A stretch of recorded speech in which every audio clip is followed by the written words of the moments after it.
The most exciting thing about this project is how complicated it is. We are in the process of trying to cram the proverbial 10 pounds of horse manure into the 5-pound bag. It is a project that at times seemed to rival in complexity sending men to the moon. It took 5 years, cutting-edge science, millions of dollars, and endless discussion. You want to put something in there for some reason that yet to be discovered. Opening. It hasn't been discovered why you want to use it. That's kind of disturbing. The result of all this effort? 9 metal boxes. In effect, large picture frames. What are these boxes for? What would justify this massive effort? In fact, they are destined to contain the most valued treasures this country has ever produced. A few pieces of parchment. The Declaration of Independence, the United States Constitution, and the Bill of Rights. Together, they define the structure of our government and the ideals of our nation. They have been called the Charters of Freedom.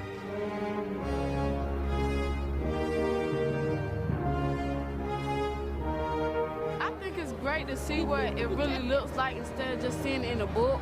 To actually see it yourself, like the original, is not, you know, you don't really have the opportunity to do that every day. They were written in the heat of war and during the battle for the establishment of the new nation. But over the next 150 years, the charters, particularly the Declaration, became creased and torn. The words faded. In 1995, conservators began a heroic effort to prevent further deterioration. Can these documents, the birth certificates of the nation, be preserved? Saving the national treasures, right now on Nova.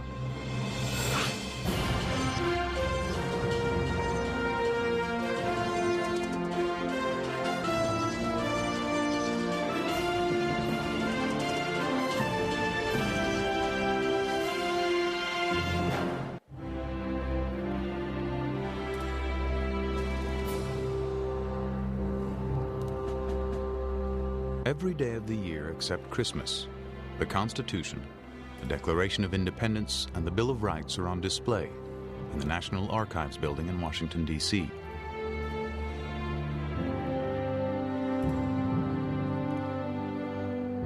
To shield them from the damaging effects of light, they are displayed in a dimly lit room and covered with green tinted glass.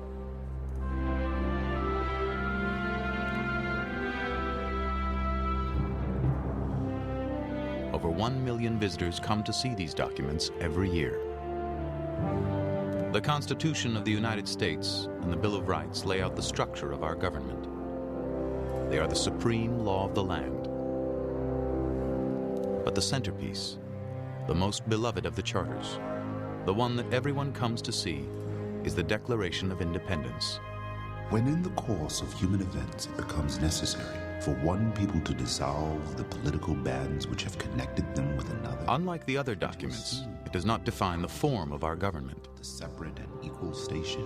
but as an expression of some of the most profound ideals of the country, it is the most revered.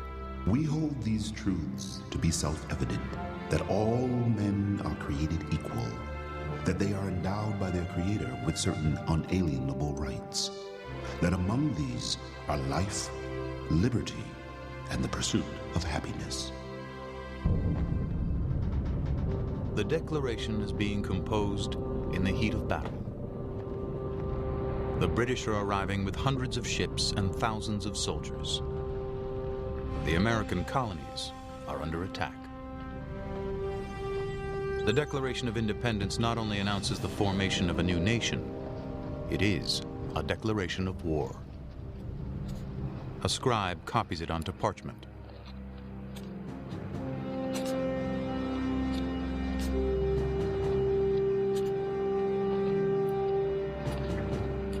In this time of great danger, members of Congress decide to sign, to actually put their names to the document.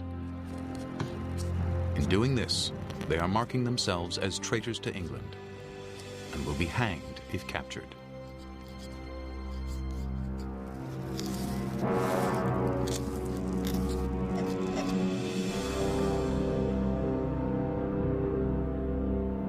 Today, the signatures of those courageous men have mostly disappeared.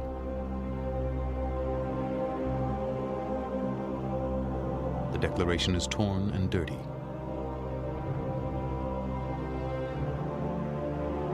Its ink badly faded, almost to invisibility. If it weren't for a hungry insect in the 1940s, the Declaration could be in even worse shape. It was housed in a case at the Library of Congress along with the U.S. Constitution. Carol Kreitz was a scientist working for the government. Well, one day they inspected it, and they found a dead buffalo bug down in the bottom corner of the case. And there was a place where the buffalo bug had been eating out of the edge of the parchment. Carol Kreitz worked on the design and manufacture of a set of hermetically sealed cases to protect the documents from further deterioration. They were covered with 2 layers of special glass, and the air inside was replaced with helium, an inert gas that won't interact with parchment. Sealed shut, with no provisions for ever reopening them, it was believed that these encasements would safeguard the documents for centuries. In 1952, with great ceremony, President Harry Truman dedicated their new home at the National Archives. Here, so far as is humanly possible, they will be protected from disaster and from the ravages of time.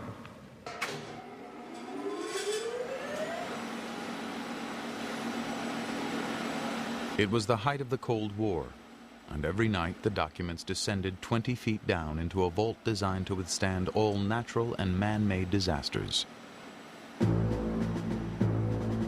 Even an atomic bomb.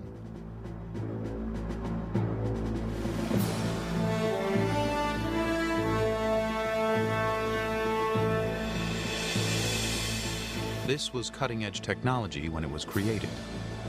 But now, only 50 years later, the cases themselves are developing problems. I'll get it positioned in the mag if you want to come over and have a look. Examining the cases with microscopes, conservators can see subtle changes. Chemical reactions are causing the glass itself to deteriorate. And there we are. Tiny crystals are forming on the surface, a process known as chrysaling.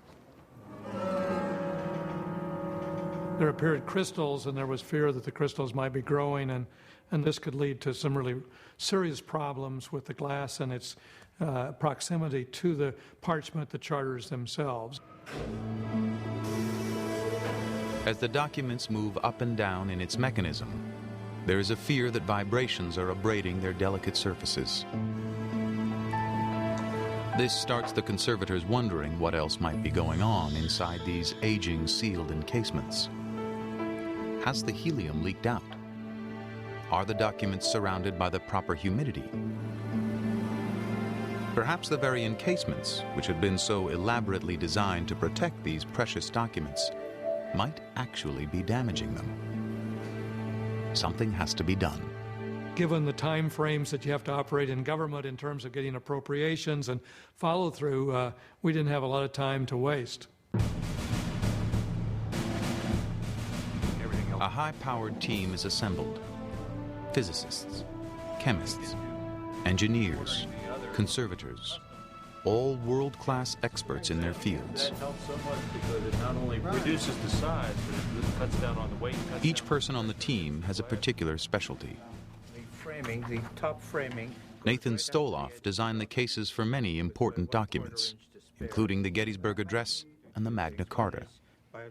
Well, this is a very important national project, and of course, A lot of people from the archives and other agencies of government and scientists of renown are involved to make sure that we get it all right. And you assume that since the document's on a tilt, the convection current is going to go further. Chris Evans is an engineer working for the National Institute of Standards and Technology. This is the agency that tells us, among other things, the exact length of a second and the weight of a pound.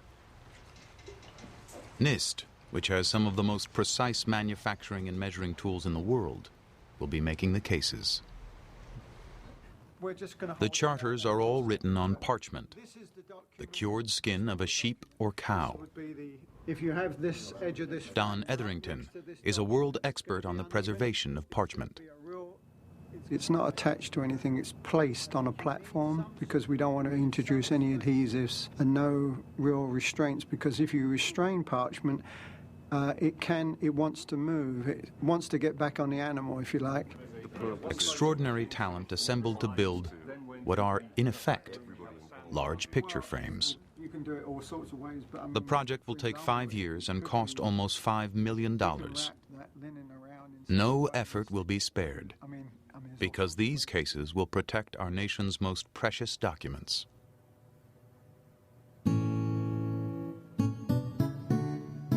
And precious indeed is a 30 by 24-inch piece of parchment, the Declaration of Independence. The history of this one document is, in a very real sense, the history of our country.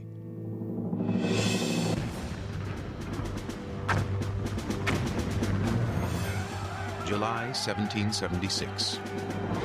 War has begun. The Continental Congress appoints a committee, including Benjamin Franklin, John Adams, and Thomas Jefferson. Their job? To draft a proclamation announcing that the colonies are separating from England.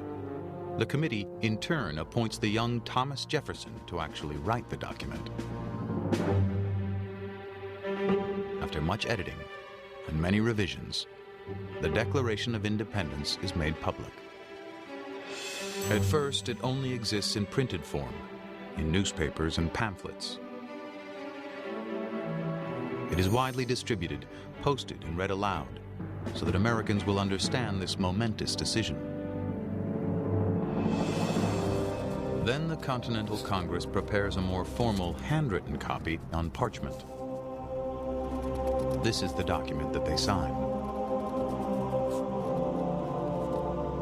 Look, they were fighting a war. They used just parchment they could get at some store in Philadelphia. It wasn't that they went out to see if they could get the best parchment available.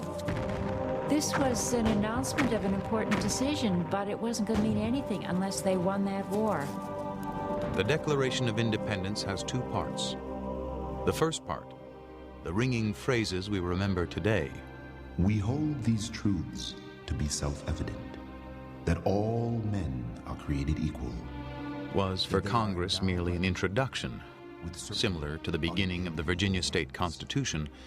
Its words espouse the fashionable ideals of the Enlightenment and the pursuit of happiness. But for the founders, the meat of the document was the inventory of grievances against King George III. He has made judges dependent on his will alone. He has kept among us standing armies without the consent of our legislatures. A very long list, which we have almost forgotten today. Ravaged our coasts, burnt our towns. The important part of the Declaration are, in modern terms, the bullet points of this is what the king has done that justifies the revolution. Of course, today, that part is, if it's known about at all, no one can name anything in it, except perhaps they might say no taxation without representation. The Americans weren't hotheads. They only advocated independence from a king if you could prove, good lawyers that many of them were, that they had a strong, airtight case against him. And so for them, that was the critical part of the Declaration. During the Long War, the Declaration of Independence is repeatedly rolled up and thrown into trunks along with other government records, and moves every time Congress moves. And Congress moves frequently during the Revolution, trying to avoid capture by the British Army. from Philadelphia to Lancaster, then to York, Pennsylvania, and finally back to Philadelphia. In the rush of wartime, when supplies were scarce, when the work that the Congress had to do was overwhelming to everyone, this document was probably not seen in their minds as something that would live forever in history. They made a bad guess. The challenge today is how to preserve this badly deteriorated piece of parchment for many centuries to come. To protect it, the designers of the encasements must understand the properties of this ancient writing material. Parchment starts out as skin, usually the hide of a sheep or a cow. The skin is soaked for weeks in lime, and then the hair and flesh is carefully scraped away.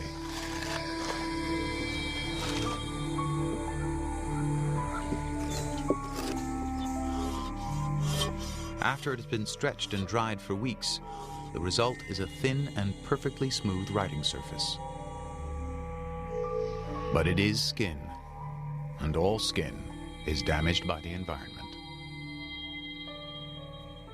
We spend millions on sunblock, antioxidants, and moisturizers to protect our skin. But ultimately, the aging process takes over.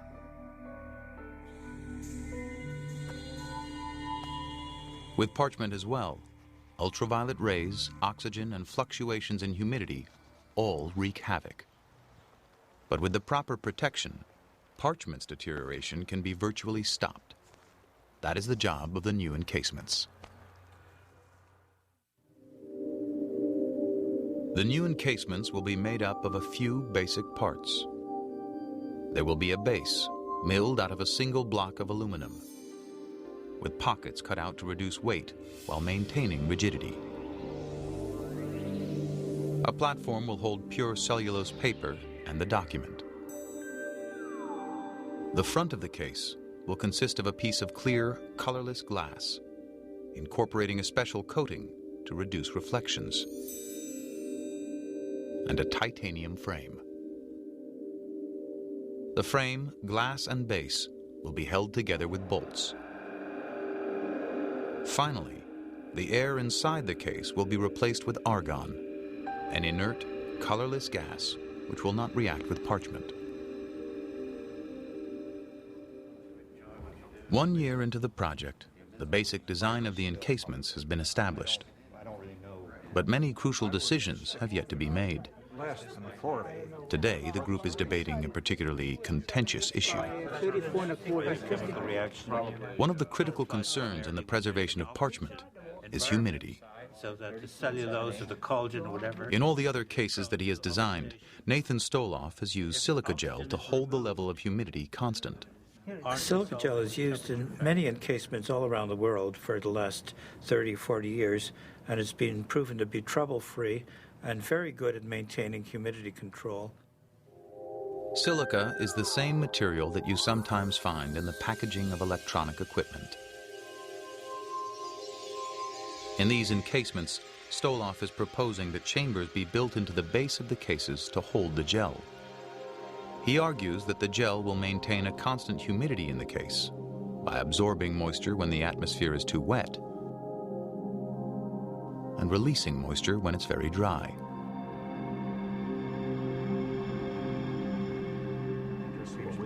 But other members of the team question the need for silica in the completely airtight enclosure they are proposing. The experience in using absorbers has been for leaky boxes, where the relative humidity has to be maintained by something inside the encasement. But inside of an airtight box, the situation is a little different. You will be able to see. The argument hinges on the question, can the team build a truly airtight box? One with such a perfect seal that virtually no air will ever leak into the enclosure for centuries to come. To achieve this proposed airtight seal, the contact between the glass and the base must be absolutely perfect. The challenge for the engineers at NIST: to polish the metal of the base so that it becomes absolutely smooth. completely flat, even at a microscopic level.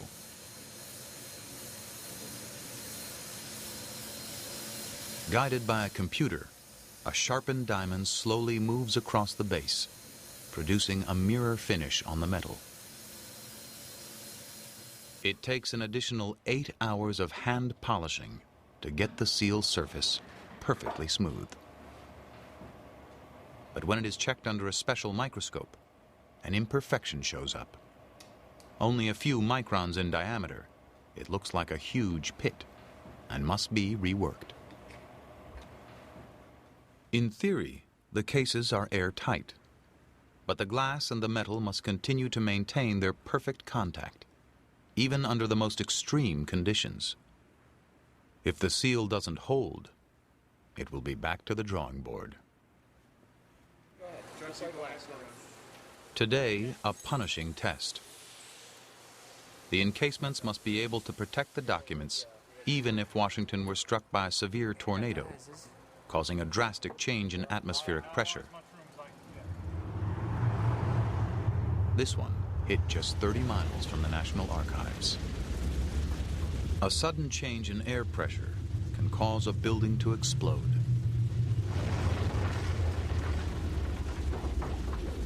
In order to simulate this effect, the engineers have put the model into an airtight drum. Or maybe if I tell it record, it will stop shutting off. It keeps shutting off. The drum will be sealed. Then the pressure inside the drum gradually altered, and the effect on the encasement carefully observed. Hang on, guys. Let's not get too excited until we've got the lid down. A tiny camera inside the drum allows the group to watch what's going on. I got the hoses. The test today will push the case to its absolute limits to see how much pressure it will take to break the seal and to determine at what point the glass will crack. Pressure on the case increases. The instruments indicate that the glass is starting to flex. Well, the good news is the laws of physics still apply. Yeah. The bad news is the glass hasn't broken. But the base is bending. Yeah, it really is. Get rid of 4 psi or something. I'm assuming that tempered glass, it will go like the windshield on your car goes. What was it at? Right around 50. Just now 46.2 on the meter. Right. Yeah. That's impressive. Kitty litter box. This was a very extreme test. What it means is you can't take one of these sealed encasements up in an airplane. You can't drop them in a deep body of water, but we're not planning actually to do either of those things for other reasons. Also, definitely since on that plastic deformation. The encasement passes its first big test. The seal between the metal and glass held until the glass itself broke. And before breaking, it withstood 4 times as much pressure as the specifications required, and much tougher conditions than it would ever experience in the real world. I forgot to write on the agenda. Since the encasement seems to be truly airtight, there will be no need for Nathan Stoloff's silica gel. I don't think the advisory committee thought too much of the argument there. Always looking for ways to make the cases smaller and lighter, some members of the committee suggest that the chambers that were to hold this gel be eliminated. Whenever that's ridiculous, really. The argument is becoming heated. But we ought to leave a chamber in there for something that we may want to do in the future, for something that somebody else after us might want to do in the future. I just can't agree with that logic. We're not designing protection for physical problems that we envision now. We're going to design for problems that were going to occur in 30 or 40 years. I disagree. That is a mistaken assumption. You want to put something in there There's nothing in for there. some reason that yet to be discovered. Opening. It hasn't been discovered. Why you want to use it? Yeah. Well, we'll try and figure out what the volume difference is. Opinion remains divided, but the final say is in the hands of a scientific advisory board, which is insisting that the chambers be removed. I think it's unfair to have a group of advisors at the top, no matter how illustrious they are, to say the design shall be such and such. They will not face, just a minute, they will not face the responsibility if something goes wrong. The designers will take the crap. We've got too many different parties working on different schedules and agendas. And to hear now at this point that, sorbent is in or out, That's kind of disturbing. Sure if we're trying to meet a schedule that we are contracted to, we're not going to make it. Removing the chambers inside the encasements is a big change. A whole new testing model will have to be constructed, and that will take months.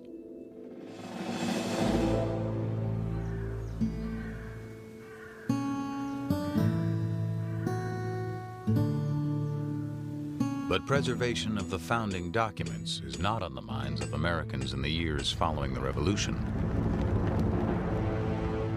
The Founding Fathers, however, are becoming mythologized, almost as gods. Soon their words and everything they had touched come to be regarded with near mystical reverence. Especially the Declaration of Independence, which bears their signatures. After the War of 1812, new generations of Americans came into authority. These were the children of the revolutionaries. Independence and the Constitution were the achievements of their fathers, and they wanted to preserve that record.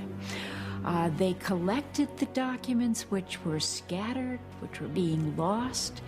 They went out and interviewed survivors of the revolution so those memories wouldn't be lost.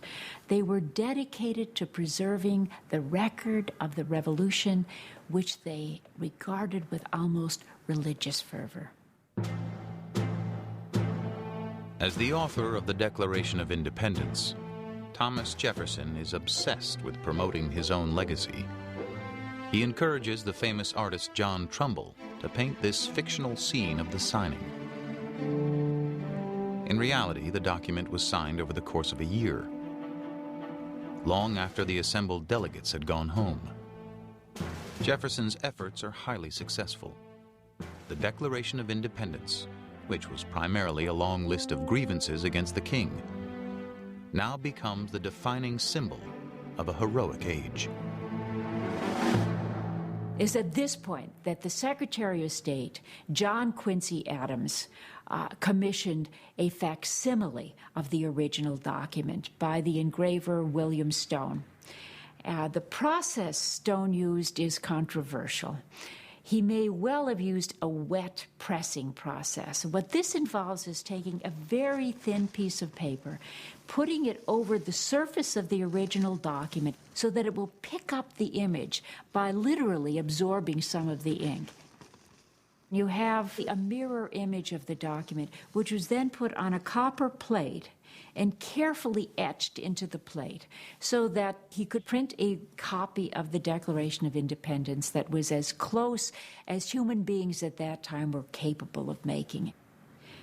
What we know of the Declaration of Independence, the image in our minds, is not the original document, it's the Stone facsimile. The printed reproduction only increases people's fascination with the original document. They want to see the actual parchment, signed by the founders. In 1841, it is put on permanent display in this building, formerly the Patent Office, now the National Portrait Gallery. It hangs on a wall facing the direct sun, and there it remains for decades, slowly fading into near invisibility. It isn't the fault of the ink. 18th century ink is an extraordinarily durable substance, which brings us, surprisingly enough, to a wasp.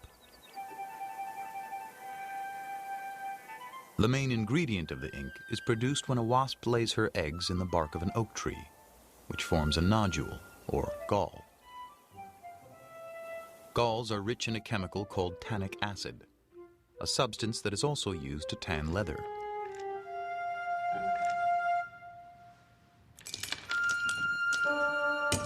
Since Roman times, it was known that if you crushed these galls to a powder and mixed them with iron sulfate, they would react chemically to produce a deep, black, indelible ink.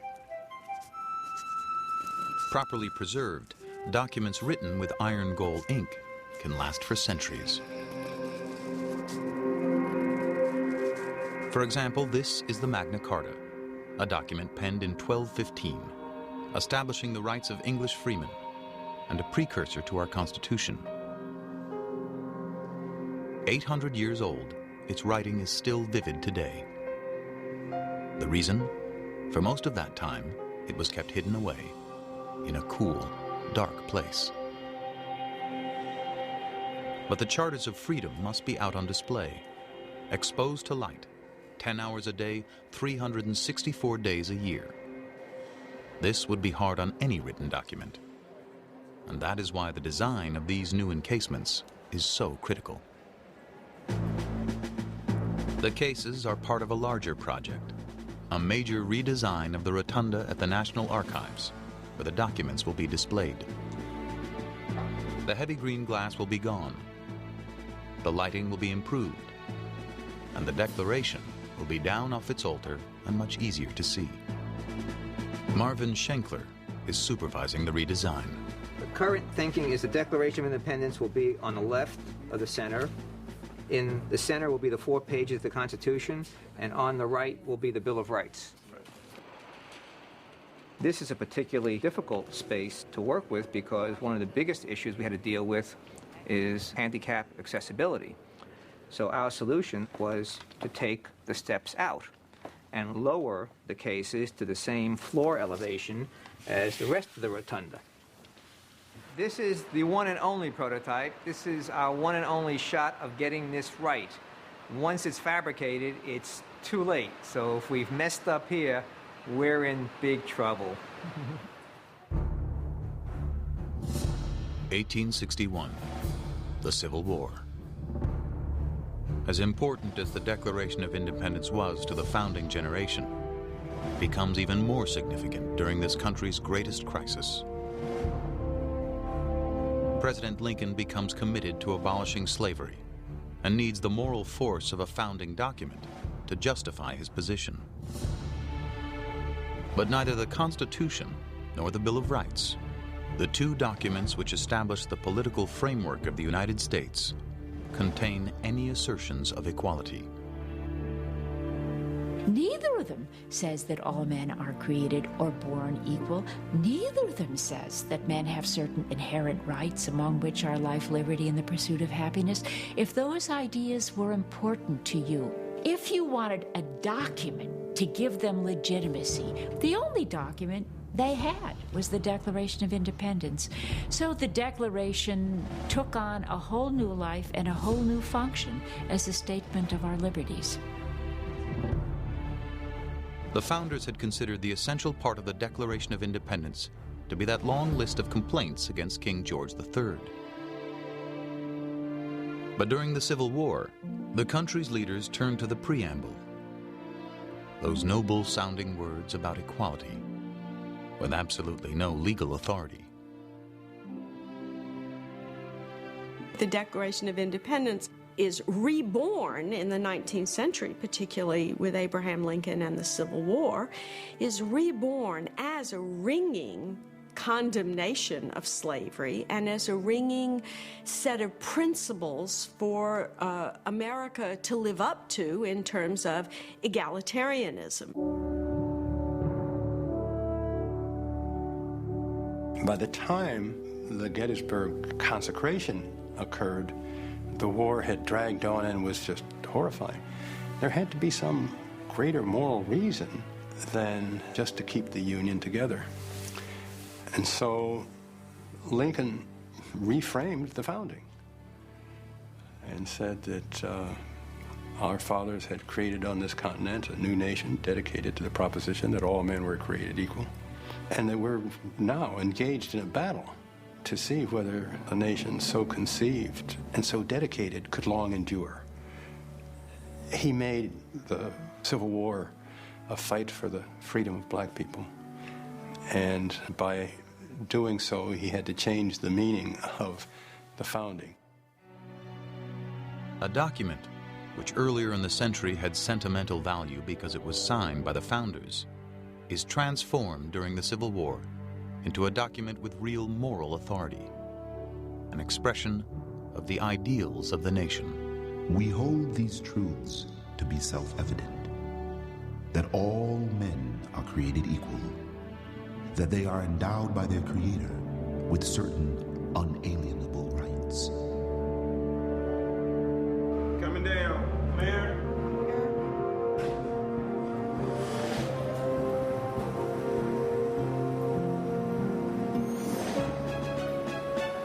July 2001. The documents descend into the vault for the last time. The rotunda closes for renovation.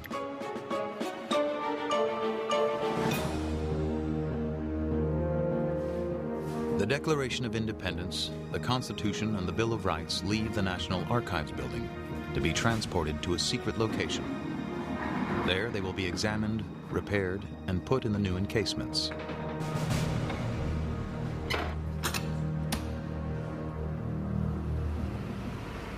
For the purpose of security, special trucks with an extra sensitive suspension system will make many trips, sometimes carrying some of the documents and sometimes carrying empty packing boxes, decoys. For this operation, the Declaration has been given a special code name, Elvis.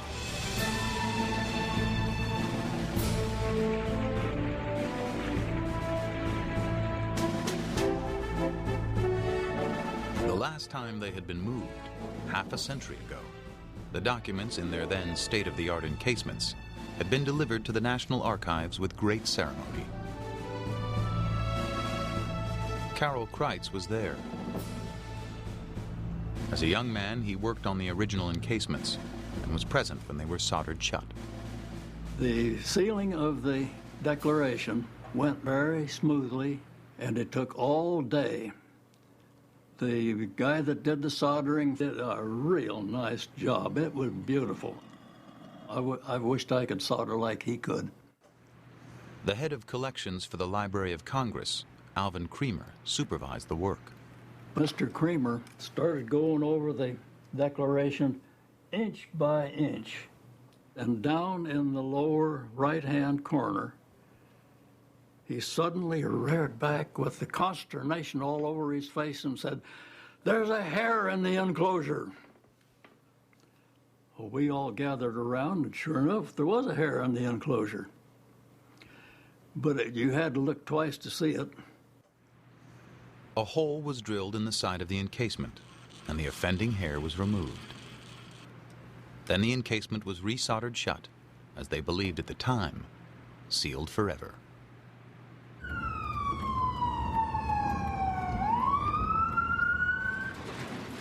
Elvis has arrived. Home for the next 2 years is a highly secure room, dust-free, equipped with special lighting, temperature and humidity controls. Here, the documents will be painstakingly examined and restored.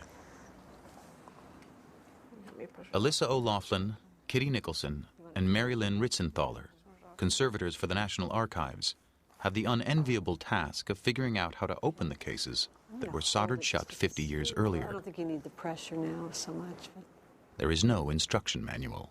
Yeah, it doesn't really want to cut in quite the same way as the strip. it's really different mechanics. Yeah. 'Cause it's, They begin with what is considered to be the least important of the documents, the transmittal page of the Constitution, essentially a cover letter. Some bits. Alyssa has created a special tool for the process. It functions rather like a can opener. Dead center. So it theoretically seems that it would be pretty easy. It's really just going to be a process of scraping the stuff away until we hit glass. Well, in a way, we're going to be doing it blind with the other one. I know. Every shard and scrap is saved. Even the helium has been extracted and stored. Every step of the operation is photographed. Meticulous records are kept. These are, after all, conservators. It is almost like butter. It's like very cold butter. Right.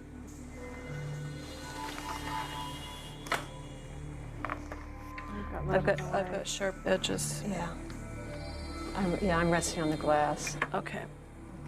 So are we You going want to rest it on the blotter? With the outer glass removed, the delicate job of lifting the second piece of glass begins, the one that is resting directly on the document. I'm under all the... Was something attached? I heard something pop. I didn't know that was... No, it was just the click of okay.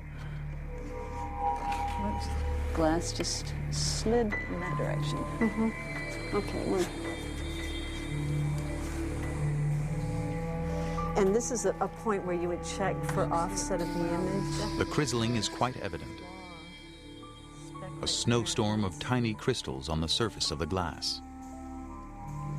Okay, so we're going to try wafting or the blotter technique? The opening of this first, less important document is complete. Now the conservators must unseal the remaining cases, carefully examine each document, and make needed repairs.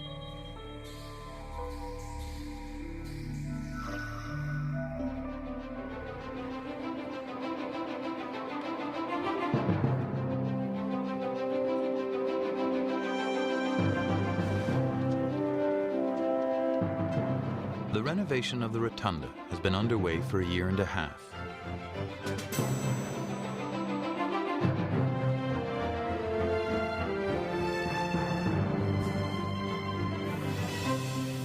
At the National Bureau of Standards and Technology, the production of the encasements is forging ahead. In futuristic machines, a 600-pound block of aluminum is transformed by computer-guided tools into a finely crafted 40-pound base.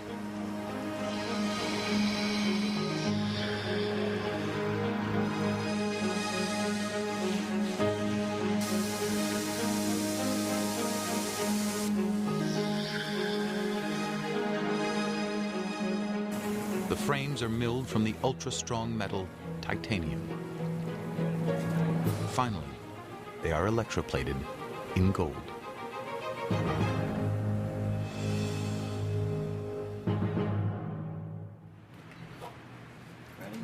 It takes 3 years to unseal, examine, and restore all the pages of the Constitution and the Bill of Rights. The experts have established that the crizzling of the glass had not damaged either of those documents. They are in remarkably good condition. But what about the fragile and faded Declaration of Independence? The conservators have deliberately saved the most crucial document for the end. They know that this one piece of parchment will test all their years of training and experience. Exposed to the air for the first time in 50 years, the document can finally be seen directly, without the interference of several layers of glass. 615. Every inch of parchment back and front will be inspected. The size, the thickness, every crease, crack, and tear is measured and carefully noted. About 17. 13. Valuable information for future conservators. It seems so thin compared. Obstruction. Yeah, no, that we're going to count down. 6. Every letter of every word microscopically examined.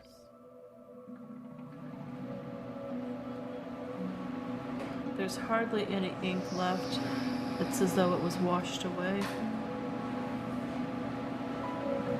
The ink really is just a memory here.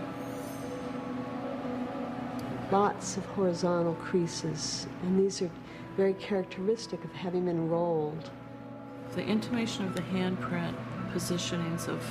Right, we've been aware of this print. A mysterious handprint from the past. No one knows who made it, or when. It certainly still stands out. The signatures in the center are very difficult to see original ink. So the John Hancock, even without magnification, it's pretty obvious that there's a coloration. There's a sense of kind of... It appears as if someone in the 19th century has tried to restore some of the faded signatures by re-inking them, including the most famous of them all, that of John Hancock. And the J and the H and the K. In the past, restorers would try to bring a document back to its original condition, even to the extent of replacing missing text. This is what the person who inked over Hancock's signature was trying to do. I wonder if they just did those 3 large letters. That's certainly what it looks like. Today, there is a totally different approach. Conservators focus their efforts on preventing further deterioration, but other restoration is kept to a minimum. Branch, complex tear. I mean, I think the entire corner was pretty much detached. That was really... The conservators decide on only one small restoration, to mend this edge, which is located near an old tear, an already fragile part of the parchment. I want to both trace and shape this piece of Japanese tissue paper to fill in that loss, and I'm going to do it in such a way that I have the full thickness of the paper where there's no parchment, and it's pared away to create a very gradual overlap. One of the guiding principles of modern conservation is reversibility. So we'll use adhesives that we know we can redissolve, and you always try to do it in a way that should your successor need to undo it, it can be undone.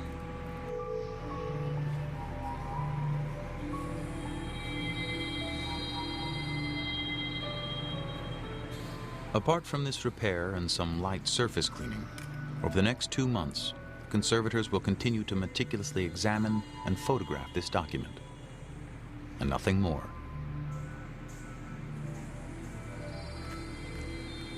The creases and fading, the tears and even the dirt have all become a part of its story.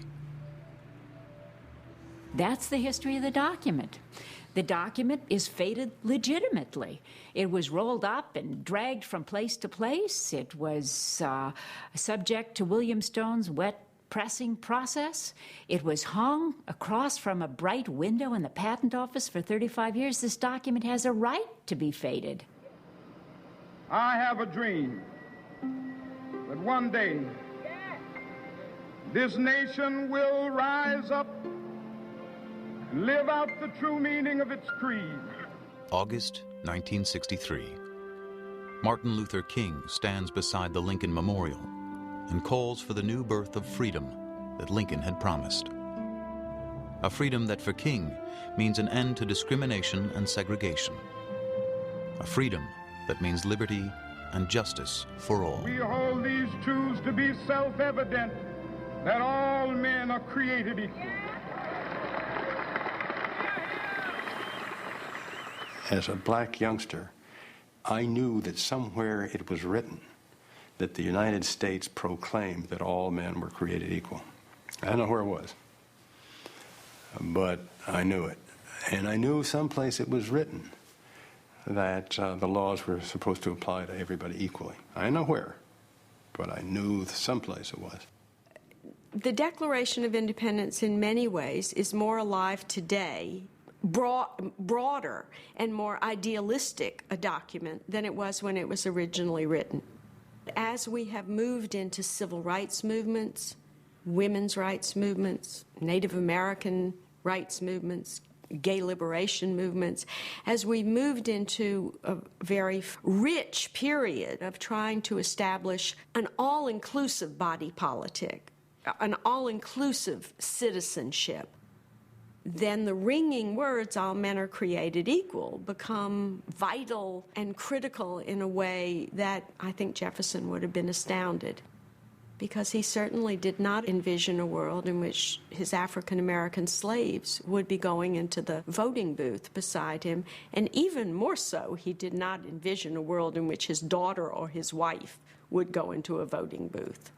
So I think he would be stunned at what has become of this little phrase of his.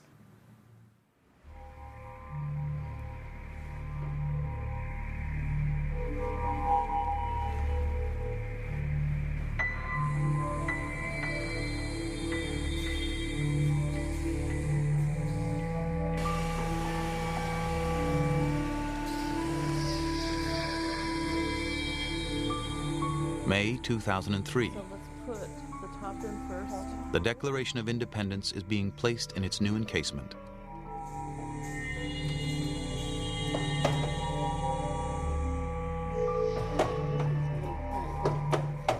Masks and gowns ensure that no offending hairs will slip into the display. Behind ultra-clear glass and with an improved lighting system, even this badly faded document will be much more visible to the millions of visitors who will come to see it.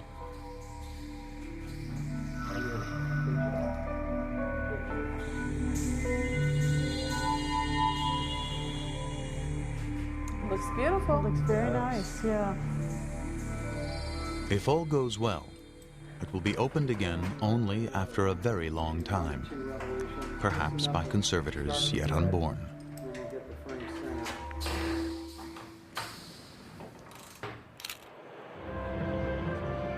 "5 years after the process began, the Constitution of the United States, the Bill of Rights, and the Declaration of Independence are back on display.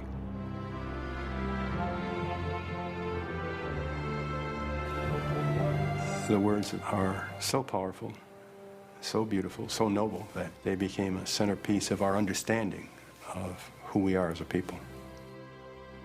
Abby Fafana. In the renovated rotunda of the National Archives, a swearing-in ceremony. Hyacinth Louise Williams, Barbados. New citizens, men and women from everywhere on Paul earth. Donahue O'Neill Stewart, Jamaica. Rema G. Carlin, Uzbekistan. Pierre Antoine Noel Pazo. Unique to this nation, we swear allegiance not to a ruler or a piece of geography, but to a set of ideas. Words written with quills on the skins of animals more than 2 centuries ago. Miriam M. Nok, Iran.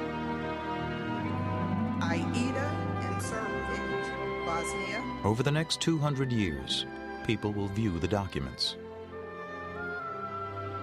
And the documents in their new encasements of glass, aluminum, and titanium will look out on a very different world.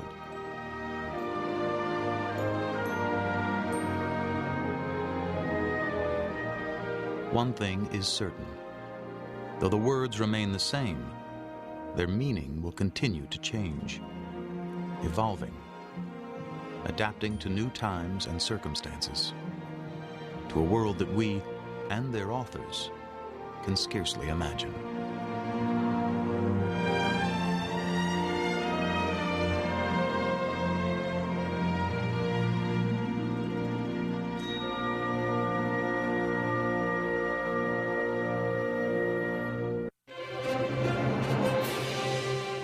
On NOVA's website, take a closer look at the most revered of these documents, the Declaration, and see how it has changed over the past 2 centuries. Find it on pbs.org.